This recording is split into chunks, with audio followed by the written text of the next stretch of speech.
রায়গঞ্জের পর এবার কুলপি। পঞ্চায়েতের উপপ্রধান তিনি অফিসে ঢুকলেন, পঞ্চায়েত সচিবের তৃণমূলের উপপ্রধান তিনি পঞ্চায়েত সচিবের অফিসে ঢুকলেন এবং অফিসে ঢুকে তাকে মারধর করলেন। কুলপির চণ্ডীপুর পঞ্চায়েত সচিবের গলা টিপে ধরলেন শাসক নেতা। যে ছবি দেখছেন, যে ভিডিও ভাইরাল হয়েছে, সেই ভিডিওতে দেখা যাচ্ছে যে চণ্ডীপুরের পঞ্চায়েত সচিব তার অফিসে ঢুকছেন তৃণমূলের উপপ্রধান এবং দেখুন কিভাবে ধাক্কাধাক্কি এবং রীতিমতো হুমকি শাসানি মারধর করছেন তৃণমূলের উপপ্রধান।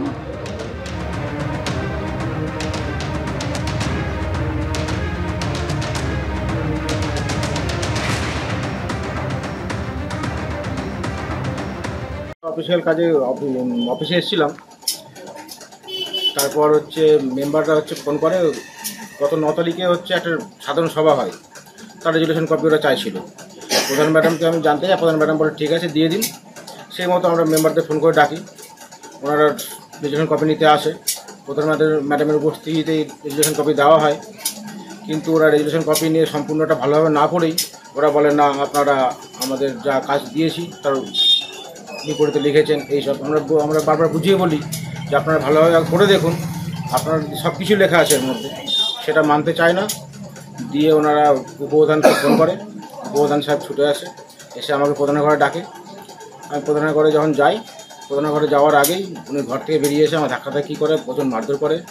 তার সঙ্গে কিছু ওনার সাঙ্গপাঙ্গ ছিল, মেম্বারের স্বামী, কিছু মেম্বার, এবার গলা চেপে ধরে মারা করার হুমকি দেয় সঙ্গে সঙ্গে। এখানে মেন নেতৃত্ব ছিল উপপ্রধান সাবির মোল্লা, উনি প্রচুর মারধর করে আমাকে। তার সঙ্গে ছিল রশিদ আলী বলে একজন মেম্বারের স্বামী, 2টো মহিলা মেম্বার ছিল, আর রামদেবপুর গ্রামের মেম্বার এবং রামদেব গ্রামের মেম্বারের সঙ্গে একজন এসেছিল, অনুপ নস্কর নাম। বারবার করে তৃণমূল শীর্ষ নেতৃত্বের তরফ থেকে বার্তা দেওয়া হচ্ছে, কিন্তু সেই বার্তাকে নিচু স্তরে পৌঁছচ্ছে। প্রশ্নটা থেকেই যাচ্ছে, কারণ পঞ্চায়েত সচিব তিনি নিজে অভিযোগ করছেন তার ওপর ঠিক কিভাবে হামলা চালিয়েছেন শাসক নেতা। গৌতম মণ্ডল আমাদের প্রতিনিধি সরাসরি রয়েছেন আমাদের সঙ্গে। গৌতম, পঞ্চায়েত সচিব তিনি বলছেন যে প্রস্তাব গৃহীত হয়েছিল বৈঠকে, সেই প্রস্তাব কার্যত পড়েনি শাসক নেতা, তিনি উল্টে হামলা চালাচ্ছেন, তার গলা টিপে ধরছেন।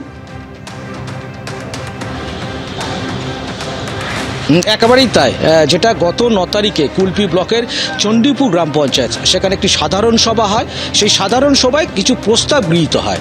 সেই প্রস্তাব গৃহীত হওয়ার পর সেই রেজুলেশন কপি তারপরে যখন 20 তারিখে গত 20শে জুলাই যখন সেই কপি অন্যান্য পঞ্চায়েত সদস্যরা যখন চান সচিবের কাছে, সচিব তখন প্রধানের অনুমতি নিয়ে তিনি জানান যে হ্যাঁ নিশ্চয়ই সেই কপি দেওয়া হবে।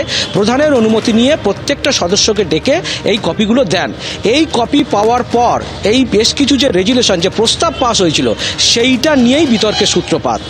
যেটা ভিক্টর মিশ্র জানাচ্ছেন সচিব, যে তিনি যখন বলার চেষ্টা করেন যে হ্যাঁ আপনাদের যে বক্তব্যগুলো ছিল বা যে বিষয়গুলো ছিল সেগুলো এখানে উল্লেখ আছে, কিন্তু এই যে তৃণমূলের উপপ্রধান সহ বাকি পঞ্চায়েত সদস্যরা তৃণমূলের, তারা এই কথাটা মানতে চাননি। তারপরেই ওখানে উত্তেজনা ছড়িয়ে পড়েন। তারপরে তিনি যখন প্রধানের ঘরে যাচ্ছিলেন, তখনই দেখা যাচ্ছে ভিডিও, যে সিসিটিভি ফুটেজ পঞ্চায়েতের, সেই সিসিটিভি ফুটেজ থেকে পরিষ্কার দেখা যাচ্ছে সাবির মোল্লা প্রথমে গিয়ে তাকে গলা টিপে ধরেন, তাকে কিল চড় ঘুষি মারতে থাকেন এবং তারপর দেখা যাচ্ছে প্রচুর আরও ওই পঞ্চায়েতের মধ্যে আরও বেশ কয়েকজন, সংখ্যাটা প্রায় 7 থেকে 8 জন, তারা তেড়ে যাচ্ছেন ভিক্টর মিশ্রর দিকে, তাকে মারধর করছেন, তার গলা টিপে ধরছেন। ভিক্টর মিশ্র পিছিয়ে যাচ্ছেন, ভিক্টর মিশ্রর পক্ষ থেকেও কেউ ছাড়ানোর চেষ্টা করছেন। তারপর পঞ্চায়েত প্রধান তিনি তাকে কোনো রকমে এদের হাত থেকে তাদের রক্ষা করেন। এই ঘটনার পরেই ভিক্টর মিশ্র কিন্তু ঢোলহাট থানায় চলে যান এবং এই সঙ্গে পাশাপাশি এই যে সাবির মোল্লা এবং বাকি যাদের, তাদেরকেও আটক করা হয়। এইটা দাবি করছেন কে, যে কুলপির ব্লক সভাপতি তৃণমূলের, তিনি দাবি করছেন সুপ্রিয় হালদার, যে তাকেও তিনিও যান এরপরে থানায়। তারপরে ব্লক সভাপতির যা দাবি, যে তারপরে এরা ক্ষমা চেয়ে নেন। ক্ষমা চেয়ে নেওয়ার পরেই তিনি লিখিত অভিযোগ করার জন্য চেষ্টা করেছিলেন, কিন্তু তিনি লিখিত অভিযোগ করেননি। কিন্তু তিনি বিষয়টা বিডিওকে জানিয়েছেন, কুলপির বিডিওকে। তিনি যে কর্মচারী সংগঠন, সরকার পক্ষের যে ফেডারেশন আছে, তাদেরকে জানিয়েছেন। এবং যেটা জানা যাচ্ছে, কর্মচারী ফেডারেশনের পক্ষ থেকে যিনি কুলপি ব্লকের সভাপতি আছেন, তিনিও এই ঘটনা নিন্দা করেছেন। তারাও কিছুটা আতঙ্কিত। সঙ্গে থাকো, তৃণমূলের ব্লক সভাপতি এই ভিডিও ভাইরাল হওয়ার পর তিনি কিন্তু ঘটনার সত্যতা স্বীকার করেছেন, যদিও বলছেন যে পরে তারা ক্ষমা চেয়ে নিয়েছেন। কি বলেছেন তিনি, শোনাবো। ঘটনাটা সত্যি, বেধড়ক যেটা মারধর করতে বলছে সেটা না, দুজনের মধ্যে কোনো একটা বিষয় নিয়ে তর্কাতর্কি হতে হতে দুজনে ঠেলাঠেলি করছে, সেই সময় আমাদের উপপ্রধান মেরেছে, এটা সত্যি। আর এই ঘটনা যখন আমাদের জানাজানি হয়, আমরা পুলিশকে ইনফর্ম করেছিলাম, পুলিশ সেখানে এসেছিল।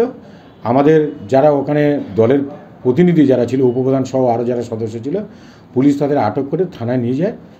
পরবর্তী যিনি সরকারি কর্মচারী সেক্রেটারি সাহেব, উনিও থানাতে যায় এবং আমিও সেখানে গিয়েছিলাম। সেখানে যাওয়ার ফলে আমাদের উপপ্রধান সেক্রেটারির কাছে অন্যায় স্বীকার এবং হাত জোড়ে করে ক্ষমা স্বীকার করে। তখন সেক্রেটারি সাহেব হঠাৎ বলে উঠল যে আমি ওদের বিরুদ্ধে কোনো অভিযোগ করতে চাই না বলে একটা মুজলেখা আইসি সাহেবের কাছে দিলেন, দিয়ে চলে এলেন। আমি ওনাকে আশ্বস্ত করতে পেরেছিলাম। গৌতম মণ্ডল আমাদের প্রতিনিধি রয়েছেন আমাদের সঙ্গে সরাসরি। গৌতম, ব্লক সভাপতির বক্তব্য শুনলাম, কিন্তু একটা বিষয় পরিষ্কার হতে চাইবো, যেভাবে পঞ্চায়েত সচিবের অফিসে ঢুকে তৃণমূলের উপপ্রধান তিনি রীতিমতো মারধর করছেন, কিল ঘুষি থাপ্পড় কিচ্ছু বাদ যাচ্ছে না, তৃণমূলের প্রধান এসে তাকে বাঁচাচ্ছেন, এভাবে একজন পঞ্চায়েত সচিবের অফিসে ঢুকে তার গায়ে হাত তোলা, পুলিশে কি ইনফর্ম করেছেন ওই পঞ্চায়েত সচিব? দেখো, এইখানেই যে মূল প্রশ্নটা যেটা উঠছে, এই ঘটনা 20 জুলাইয়ের 5টা থেকে 5:30টার সময় এই ঘটনা ঘটে। সেই ঘটনার পরেই কিন্তু ভিক্টর মিশ্র আক্রান্ত যে সচিব, তিনি কিন্তু ঢোলাহাট থানায় গিয়েছিলেন। তিনি ঢোলাহাট থানায় যান এবং তিনি একটি লিখিত অভিযোগ দায়ের করবেন বলেও ঠিক করে নেন এবং সেই লিখিত অভিযোগ লেখাও হয়ে যায়, যেটা এবিপি আনন্দের কাছে রয়েছে যে তিনি কি অভিযোগ দায়ের করছিলেন। কিন্তু পরবর্তী সময় ঘটনাক্রম দ্রুত বদলাতে থাকে। ওই সময় ব্লক সভাপতি তৃণমূলের সুপ্রিয় হালদার তিনি নিজেই জানাচ্ছেন, তিনিও থানায় গেছিলেন, তিনিও আটক করার কথা স্বীকার করছেন কার্যত, যে পুলিশের কাছে যাওয়ার পরেই যেটা মানে কর্মচারী সংগঠন বা অন্যান্যরা যারা বলছেন, তারা আশ্বাস দেন শাসক দলের নেতাদের পক্ষ থেকে যে আপনি এই যে অভিযোগ করছিলেন সেটা অভিযোগটা প্রত্যাহার করুন। তারপরে দেখা যাচ্ছে যে সুপ্রিয়বাবু যেটা বলছেন, তৃণমূল ব্লক সভাপতি, তিনি ক্ষমা চান, তিনি ভিক্টর মিশ্রের কাছে ক্ষমা চান, তারপরে কার্যত সেই অভিযোগটা আর দায়ের হয়নি। কিন্তু প্রশ্ন উঠছে, সরকারি কর্মচারীকে যেভাবে অফিসের মধ্যে তাকে বাধা দেওয়া, তাকে মারধর করা, সেখানে শাসক দলের নেতা বলেই কি তাহলে, যেটা বিরোধীরা বলছেন, বিজেপি সহ অন্যান্য যে নেতারা তারা বলছেন যে শাসক দলের কর্মী বলেই কি সেটা অভিযোগ দায়ের হলো না শেষ পর্যন্ত, তার কাছে কি কোনো রকম চাপ দেওয়া হচ্ছিল? তিনি জানা যেটা ভিক্টর মিশ্র এই ঘটনার পর থেকে কিন্তু কার্যত আর পঞ্চায়েতে যাননি। এই যে 3 দিন হয়ে গেল, আজকে সোম মঙ্গল এবং বুধ, রবিবার ছুটি ছিল, তিনি 3 দিন পঞ্চায়েতে যাননি। তিনি আতঙ্কিত। তিনি মালদার ইংরেজ বাজারের বাসিন্দা, কার্যত তিনি কুলপিতে একটি ভাড়া বাড়িতে থাকেন। কার্যত তিনি আর ওই অফিসে যাবেন কিনা, তিনি আর ওইখানে কাজের যোগ দেবেন কিনা, সেটা কিন্তু বড় প্রশ্নচিহ্ন। সরকারি কর্মচারী ফেডারেশনের পক্ষ থেকে আগামীকাল এক ডেপুটেশন কর্মসূচি নেওয়া হয়েছে। আগামীকাল বিডিওকে ডেপুটেশন দেওয়া হবে এবং আগামীকাল ওই পঞ্চায়েতের প্রধানকেও একটা ডেপুটেশন দেওয়া হবে যে এই নিরাপত্তার বিষয়টি। কিন্তু অন্যদিকে তৃণমূলের যিনি ব্লক সভাপতি সুপ্রিয় হালদার জানাচ্ছেন যে ওই কর্মচারী আতঙ্কিত হওয়ার কিছু নেই, আমরা পুলিশকেও বলেছি যাতে উনি মানে ভালোভাবে কাজে যেতে পারেন, কাজে যোগ দিতে পারেন, সমস্ত নিরাপত্তাটা পুলিশকে সুনিশ্চিত করতে বলা হয়েছে। গৌতম, তুমি সঙ্গে থাকো। ভিডিও তিনি বলছেন যে গোটা বিষয়টি ঊর্ধ্বতন কর্তৃপক্ষকে জানানো হয়েছে, কি বলছেন ভিডিও শোনাবো। হ্যাঁ, এই খবরটা আমাদের কাছে এসছে, আমরা অনুসারে কথা বলেছি। আমি উচ্চতর আমাদের যে আধিকারিকরা আছেন তাদের সাথেও কথা বলেছি। ওনারা যেরকম বলবেন সেরকম আগামী দিনে সেই মতো ব্যবস্থা হবে এবং আমাদের সচিবেরও যাতে সুরক্ষা সেইভাবে মর্জিত হয় সেইভাবে আমরা ব্যবস্থা নেব। এটা অফিসিয়ালি কোনো কমপ্লেন ওইভাবে হয়নি, সেজন্য আমরা যেহেতু কিন্তু আমাদের নজরে যেহেতু ব্যাপারটা এসেছে, আমরা সেইভাবে যেভাবে উপর থেকে আমাদেরকে বলে দেবে সেইভাবেই আমরা ব্যবস্থা নেব আগামী দিনে। ফের তৃণমূল নেতা দাদাগিরি, রায়গঞ্জের পর ফের কুলপি। যেভাবে রায়গঞ্জে একই রকম ঘটনা ঘটেছিল, কুলপিতে যে ছবি রেখেছে আপনাদের সামনে, অফিসে ঢুকে পঞ্চায়েত সচিবকে মার তৃণমূলের উপপ্রধান, যে ভিডিও আপনাদের সামনে রেখেছি সেই ভিডিও ইতিমধ্যেই ভাইরাল হয়েছে। রায়গঞ্জে সে একই ঘটনা, সেখানে অ্যাসিস্ট্যান্ট ইঞ্জিনিয়ার, তাকে হুমকি দেওয়ার অভিযোগ উঠেছিল এবং এখানেও কিন্তু শাসক নেতা তিনি হাত তুললেন পঞ্চায়েত সচিবের গায়ে, এমনকি পঞ্চায়েত সচিবকে কিল ঘুষি থাপ্পড় মারলেন।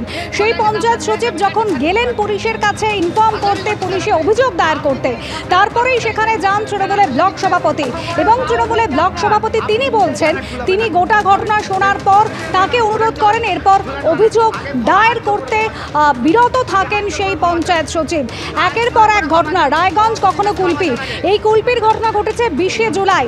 ঠিক 21শে জুলাইয়ের মঞ্চ থেকে মুখ্যমন্ত্রী মমতা বন্দ্যোপাধ্যায় তিনি বার্তা দিয়েছিলেন নম্র হতে হবে, সাধারণ মানুষের কাছে পৌঁছতে হবে। কিন্তু আদৌ সেই বার্তা কি নিচু তলার কর্মীদের কাছে পৌঁছচ্ছে? সেই প্রশ্ন কিন্তু তুলে দিচ্ছে রায়গঞ্জের ঘটনা, পরপর কুলপির ঘটনা। এখনই লাগাবেন লাগান চলেন ওঠেন।